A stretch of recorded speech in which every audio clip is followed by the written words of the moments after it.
Here is a question that absolutely nobody at the highest levels of FIFA wants to answer. Why is it that some of the biggest, most celebrated football teams at this 2026 World Cup are being searched like common criminals before they are even allowed to touch a ball, while other nations are allowed to walk straight through the gates without a single question asked? Think about the sheer madness of what is happening behind the scenes of the world's biggest sporting event. One national team was forced to stand out on a freezing airport runway, holding their shoes in their hands while government officials rifled through their personal belongings. Another squad, arriving for their historic tournament debut, was greeted not with fans or celebration, but with aggressive sniffer dogs and heavy metal detectors. And a third historic football giant was pulled over and subjected to a full security shakedown on the side of a busy public road, with their suitcases lined up on the pavement like a police drug bust. If you had stood at an American airport and watched the Spanish national team arrive for this tournament, you would have thought the World Cup was a massive, joyful welcome party. There were bright smiles, warm handshakes, an official police escort with lights flashing, and government officials waving them through the border like honored royalty. Because to the organizers, that is exactly what they were. Now, hold that image of the red carpet, the flying flags, and the friendly faces tightly in your mind, because just a few days later, other world-class athletes landed in the exact same country for the exact same tournament, run by the exact same organization. But what waited for them looked less like a luxury sports welcome and more like a high-security prison lockdown. We are going to walk through the disturbing details of exactly what happened to these teams, one by one. And if you stay with me until the very end of this video, we are going to reveal the massive unspoken secret behind these border crackdowns. A secret that involves deep geopolitical bias, hidden financial laws, and a structural double standard that FIFA is desperately praying you will not notice. Let us start with the shocking humiliation of Senegal. This is not a minor, insignificant team. Senegal is one of the absolute powerhouses of African football, the reigning champions of their continent, and a legendary football nation that has famously dismantled giants like France on the global stage. When their aircraft touched down on American soil in Raleigh, you would naturally expect them to be treated with the basic dignity and respect that elite international athletes deserve. They were not. The Senegalese players were not allowed to stroll comfortably through a modern airport terminal or wave at waiting fans. Instead, they were ordered to line up out on the open, cold tarmac in plain sight of airport staff and onlookers directly next to the wheels of their plane. And then the humiliation began. Grown men, multi-million-dollar professional athletes who represent the pride of an entire nation, were told to take off their shoes. They were ordered to open their bags and display their personal belongings on the runway while total strangers dug through their private items. They were forced to empty their pockets as if they were hiding illicit contraband.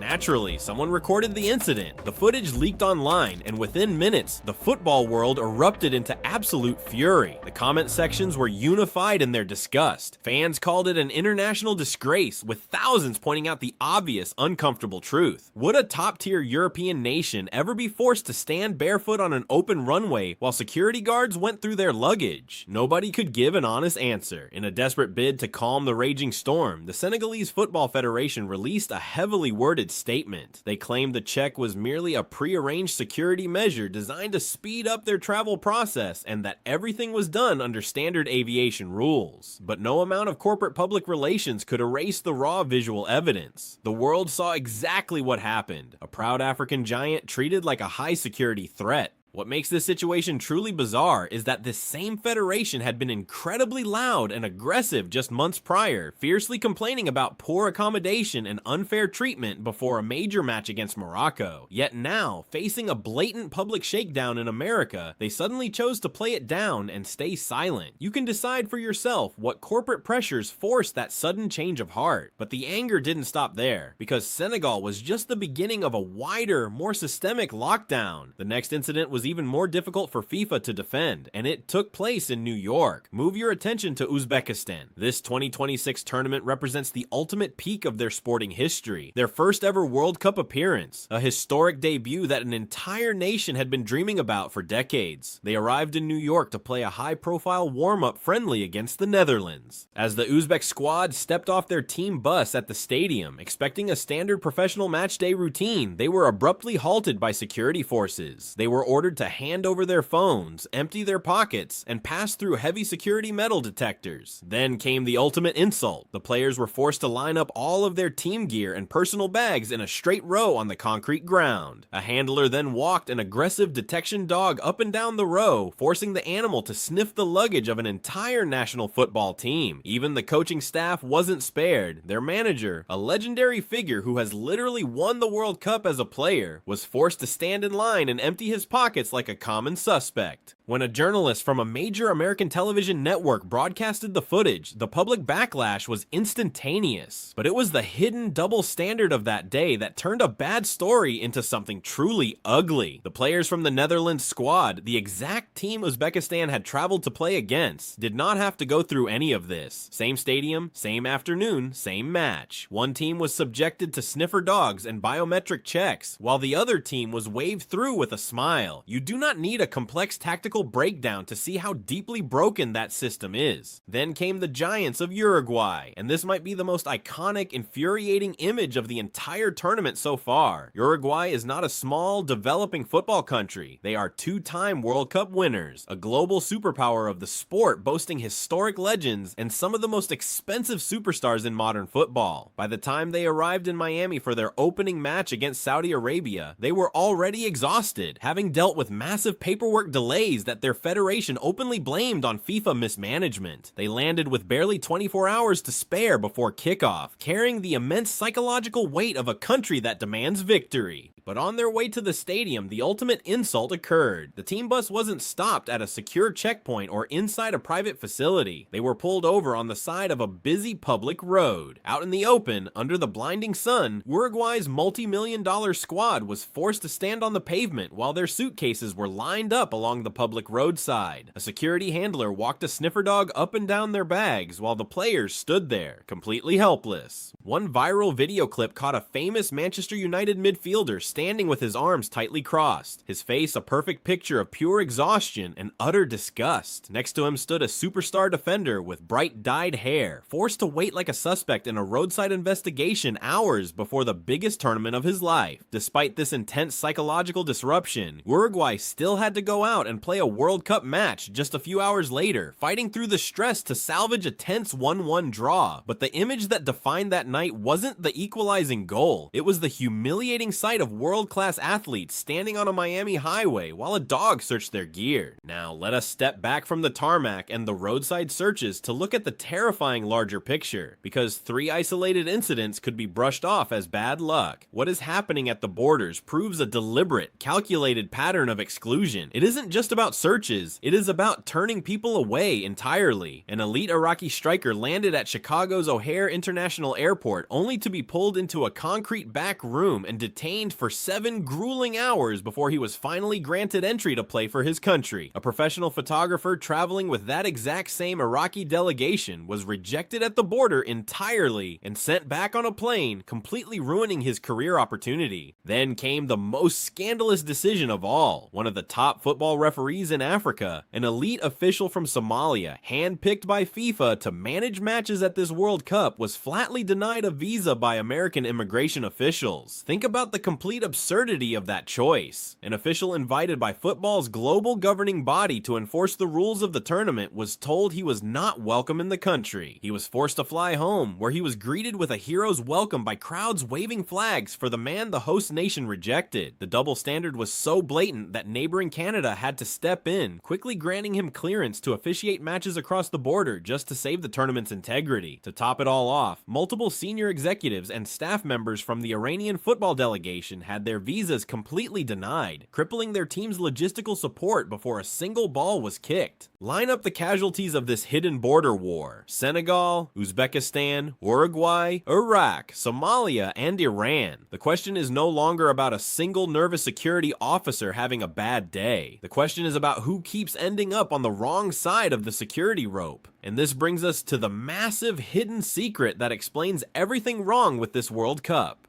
The grand illusion of global football is that the World Cup is a neutral, fair playground where you come from doesn't matter. But the harsh reality of 2026 is that corporate greed and international politics have completely hijacked the beautiful game. while African, Middle Eastern, and South American squads are being systematically targeted, detained, and searched. The president of FIFA has spent the last year standing shoulder to shoulder with the American leader, smiling for the cameras with a solid gold trophy sitting on a corporate desk. When international journalists confronted the FIFA president, asking him directly if teams from developing nations would be safe from systemic bias, he looked into the cameras and promised that everyone would be treated equally. The footage coming out of these airports proves that was a complete lie.